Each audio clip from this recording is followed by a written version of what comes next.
राधे राधे, जय श्री कृष्णा। एक बार फिर से स्वागत है कृष्णा की दासी में। आप सभी को बहुत बहुत शुभकामनाएं आंवला नवमी की। कार्तिक मास की नौमी तिथि को आंवला नवमी मनाई जाती है, जिसे अक्षय नवमी के नाम से जानते हैं।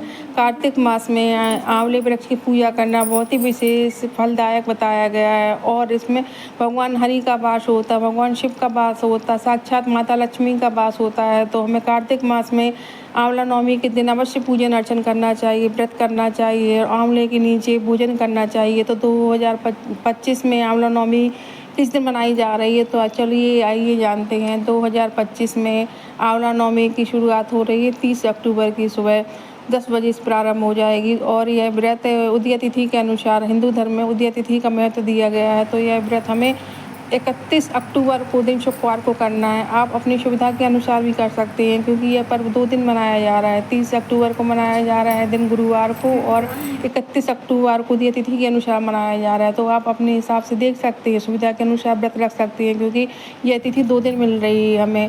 और यह व्रत हमें भगवान हरि का व्रत है, तो आंवला नवमी का पूजन विशेष है, क्योंकि कार्तिक मास में आंवला वृक्ष की पूजन करना बहुत ही फलदायक है। पूरे कार्तिक मास में हमें आंवला नवमी का पूजन नहीं कर पाते हैं, तो आंवला नवमी के दिन अवश्य पूजन करना चाहिए।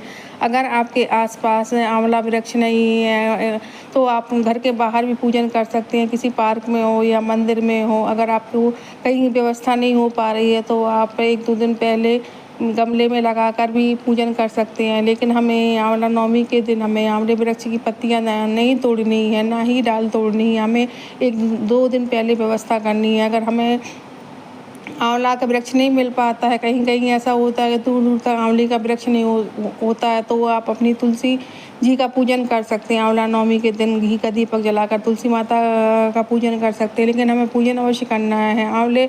अगर आपको आंवले का वृक्ष नहीं मिलता है तो आंवला लेकर भी आप तुलसी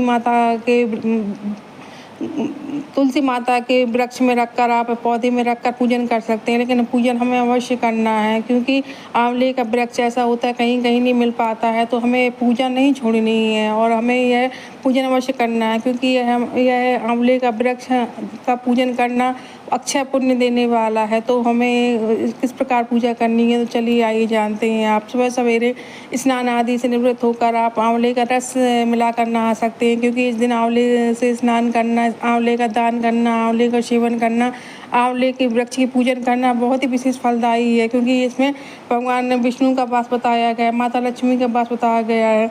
और कार्तिक मास में तो आंवला का पूजन करना, जो दिव्य वृक्ष है, बहुत ही शुभ बताया गया, तो हमें अवश्य करना चाहिए।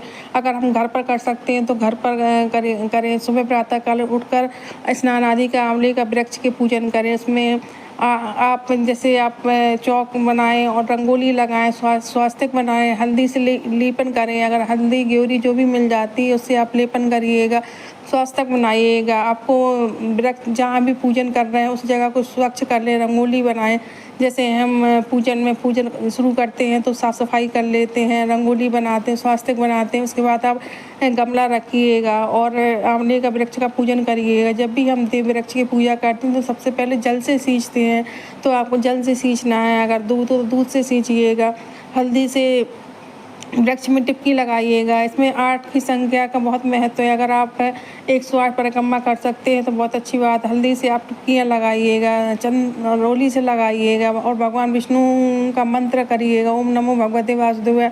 अगर आप वृक्ष की पूजा करते हैं तो आप जड़ में सींचिएगा। अगर आप घर पर पूजन करते हैं तो हम गमले में टिपकियाँ लगा सकते हैं। 108 टिपकियाँ लगाइएगा, हल्दी से टिपकियाँ लगाइएगा और आंवला जरूर चढ़ाइएगा, क्योंकि आंवले का विशेष महत्व है। अगर आंवले का पूजन करना है वृक्ष के नीचे, और आंवला अगर आपको दान भी करना है और स्वयं सेवन करना है और कुछ फल मिठाई भी रखनी है, जैसे हम और पूजा में रखते हैं उसी तरह हमें पूजन करना है। आपको पीली मिठाई मिल जाए या कोई भी अन्य मिठाई आपने जो बनाया है और भोग प्रसाद बनाया है तो पूजन करना है। इस दिन आंवले के नीचे भोजन कराना बहुत ही शुभ होता है। आप चाहें तो ये ब्राह्मण को भोजन करा सकते हैं, क्योंकि भोजन आंवले के वृक्ष के नीचे आज के दिन भोजन बनाना, पकाना और भोजन करना बहुत ही शुभ बताया गया है। इतना अगर हम नहीं कर पाते हैं तो हम घर से भोजन पका कर ले आते हैं और भगवान को समर्पित करते हैं, भगवान विष्णु को समर्पित करते हैं और आंवले के नीचे वृक्ष का पूजन करते हैं, हवन करते हैं, आरती करें, सुहाग का सामान चढ़ाएं और परिक्रमा जरूर करें, क्योंकि परिक्रमा का बहुत अधिक महत्व है। आप 108 परिक्रमा कर सकते हैं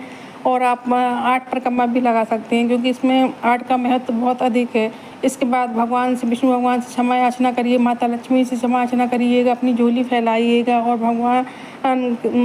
भगवान श्री नारायण से, माता लक्ष्मी से प्रार्थना करिए, माता लक्ष्मी से प्रार्थना करिए कि हमारे घर में स्थायी वास हो आपका और सुख समृद्धि प्रदान करें, भगवान श्री हरि का हमेशा आशीर्वाद बना रहे। इस प्रकार प्रार्थना करके वहीं पे भोजन करना चाहिएगा और हो सके ज़्यादा से ज़्यादा आंवले का सेवन करें, आंवला दान करना चाहिए। जो आपके साथ जो महिलाएं पूजन कर रही हैं उन्हें सुहाग का सामान बांटिएगा। इस प्रकार पूजन करके दक्षिणा चढ़ाइएगा और अपनी जो भी आपसे भूल चूक हुई उसकी क्षमा याचना करिएगा। इस प्रकार हम आंवला नवमी की बहुत ही सरल विधि से पूजन कर सकते हैं। लेकिन अगर आप व्रत करना चाहते हैं तो आप एक समय भोजन कर सकते हैं। अगर आप व्रत नहीं करना चाहते हैं तो आप सुबह के समय आप पूजन करिएगा। इसके बाद पूजन करने के बाद आप भोजन ग्रहण कर सकते हैं। इस प्रकार बहुत ही सरल विधि से आप आंवला नवमी का पूजन कर सकते हैं। अगर आपको वीडियो ज़रा भी अच्छी लगती है या थोड़ी भी उपयोगी लगती है तो लाइक व शेयर करें। राधे राधे।